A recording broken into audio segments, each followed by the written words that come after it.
don't care. Illegal rubbish in Kincoid? What I came into policing for. Condon shrugs as well. He's already swinging the car around as I reach for the radio. The dispatcher gives us an address on the reader pen I rode up by the reservoir. Not the sort of address that generally gives us trouble. It's a place of clipped privet, tidy front gardens and net curtains. Bungalows and china dogs.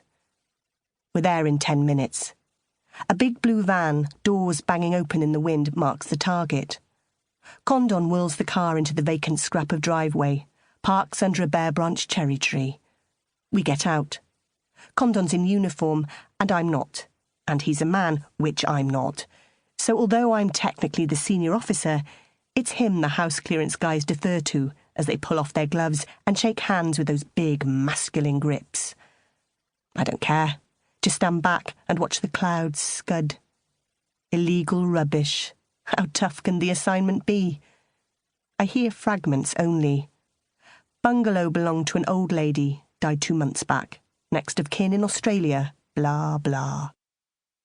The blue van is piled with old lady furniture. Curved mahogany legs, green velour trim. Beige cushions with pale gold tassels. I can't see more because of the van door, still banging in the wind. Condon moves off toward the garage with the clearance guys. I follow.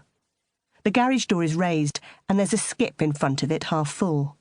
Old garden junk, gummed-up paint pots, bristleless brooms, a spidery fold-out deck chair. Inside, the garage is half cleared, half full.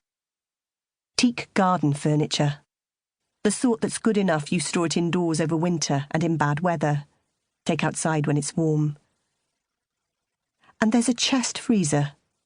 Capacious. As big as 2 bathtubs. The sort of thing that nice little old ladies who live with their net curtains and china dogs up by the Llanishen Reservoir fill with stewed apple compots in autumn and bits of lamb when it's on sale at the local butcher. Of course, there hasn't been any power here for a month or 2, so the packaged lamb and stewed apples aren't as good as they were. A wheelie bin, stinking, holds the first layer of bags excavated from the freezer.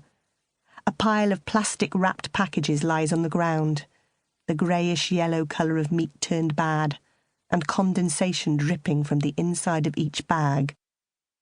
That's not what catches the eye, though. What catches the eye lies in front of the lamb and the pork belly on the concrete floor. A polythene bag more than a metre long. More meat turning bad. The same yellowy grey. Same condensation. Same smell. Only this meat looks a hell of a lot like a human leg. That, plus it's wearing a high-heeled shoe. Condon sees it a moment before I do. And, like a good copper, he knows he needs to puke outside. Keep the crime scene tidy. Me, I don't puke at corpses.